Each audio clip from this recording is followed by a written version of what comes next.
Thank you for having me in today. My name is Hermeling. I'm the CEO and founder of Belmont. On my drive over from Portland, I was thinking about just how much Bend has changed over the last 15 years.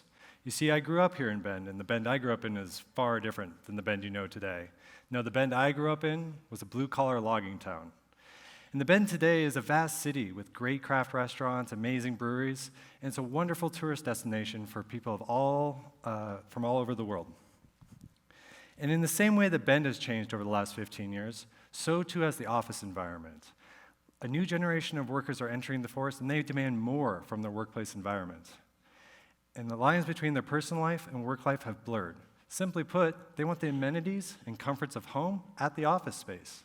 And the companies who have acquiesced to this, well, they're reaping the benefits of a strong work culture. But who's responsible for that culture? Let me introduce to you Erin. Let me introduce to you Erin. Erin's an office manager of 150 employees, and she's got many different responsibilities. One of her responsibilities is to curate a wonderful food and beverage program for her staff. In a past work life, expectations were low and easy to satisfy, like when the standard of good coffee was hot and black. But now, expectations have increased drastically. And with this, people want locally roasted coffee like Thump. They want organic snacks and fresh produce. Gone are the days of vending machines. You're not pushing A5 for that Kit Kat bar anymore. No. Erin must create a whole food-style marketplace in her break room. And this new increased expectation is now taking more time and energy from Erin. And I can see yourself asking, why wouldn't she just use Amazon or Instacart? She doesn't have time to unbox all those groceries, to stock the shelves, to manage the inventory. Well, why not use old conventional methods like Aramark or Canteen? They simply just aren't cutting it anymore. They aren't meeting her expectations. No, they have outdated product lists and analog delivery methods, and that's leading to blown budgets and poor customer service. Erin needs a solution.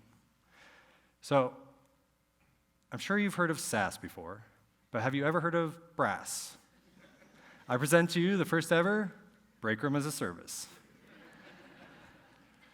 With Belmont, Erin gets a fully dedicated customer service and delivery team to manage all that inventory, to stock the shelves. They'll even curate a wonderful product list for her and her employees to enjoy. Now that Erin's confident that her break room experience is dynamite, she has more time and energy to focus on the projects that are demanding her attention. But Erin lives in a technological world. Like no other time before, business intelligence is dominating the marketplace. Companies like Uber, DoorDash, and the gig economy are what are setting the new market trends. And in our industry, technology has been largely ignored until now.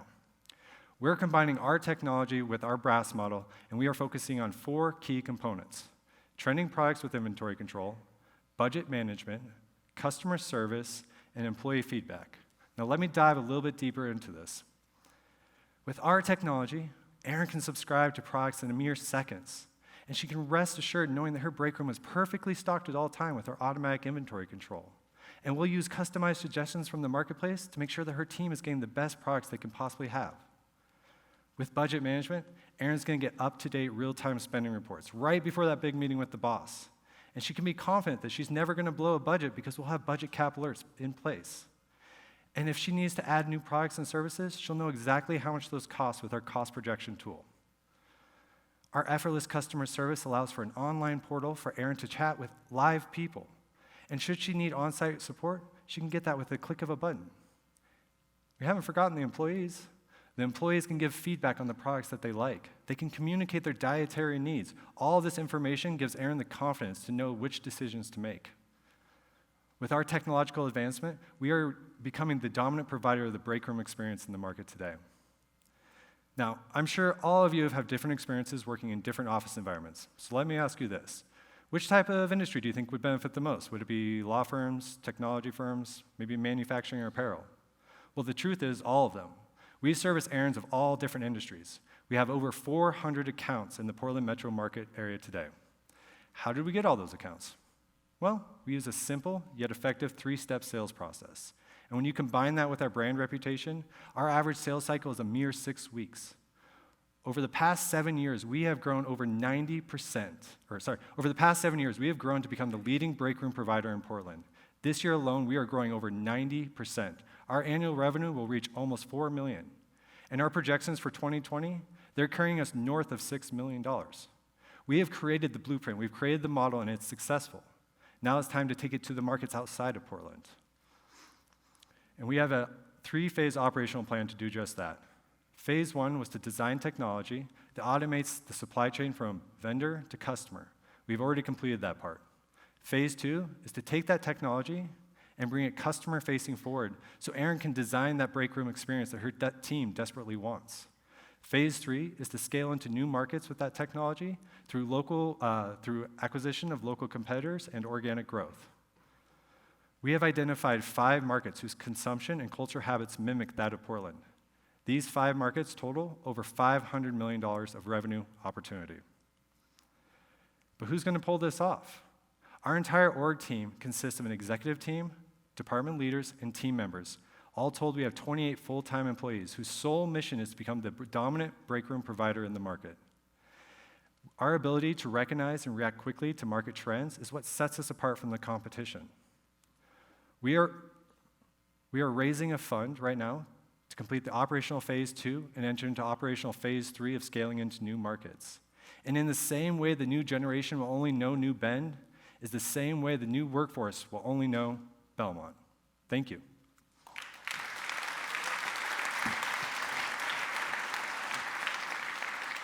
Well done. Questions from the audience for Eric? Please stand up and catch the microphone box. Congratulations on a great pitch and Thank you. Obviously great traction. 2 questions. First, was the revenue number you showed gross or net? Gross. Okay. And then second is, it seems like the office manager is still managing the budget.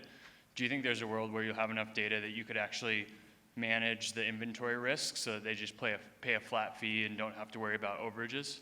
Oh, I absolutely love that idea. When we are able to capture enough data, we would love to create packages where they can opt in and know exactly what they're going to spend every month.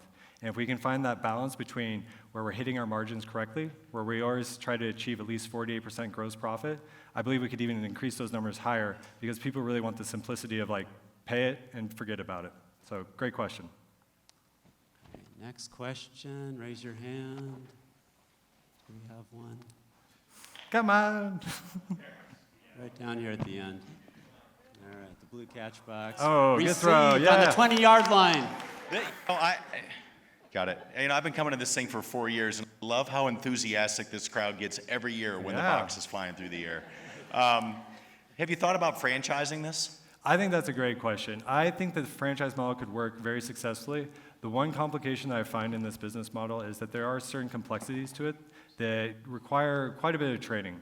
However, our competition, Canteen, does franchise a basic version of this, and I see it being very applicable in smaller markets outside the major markets. Great. We have time for one more question. Here's a hand. Why don't you stand up, and he'll toss the catch box. Oh, balcony. Okay.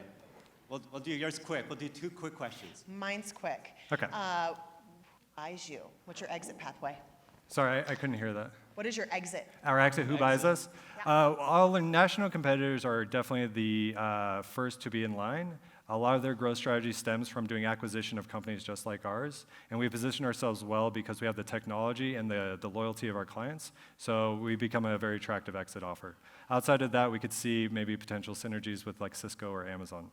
Very good. And in the balcony, please. Hi there. How did you pick Erin's gender? How did I pick Erin's gender? I don't remember calling it her. I think I said they, so I don't think there is a gender. A-A-R-O-N. There we go. All right, thanks. Good question. And the unasked question is, do you clean the break room refrigerator? Ooh, definitely not. Definitely not. No. We'll charge extra for that. Okay, one last quick question. Is there a correlation with your customers between them purchasing high caffeine premium blend coffee and revenue? Absolutely. Okay, great. You should sign up for Belmont. Thank you, Eric. Thank you.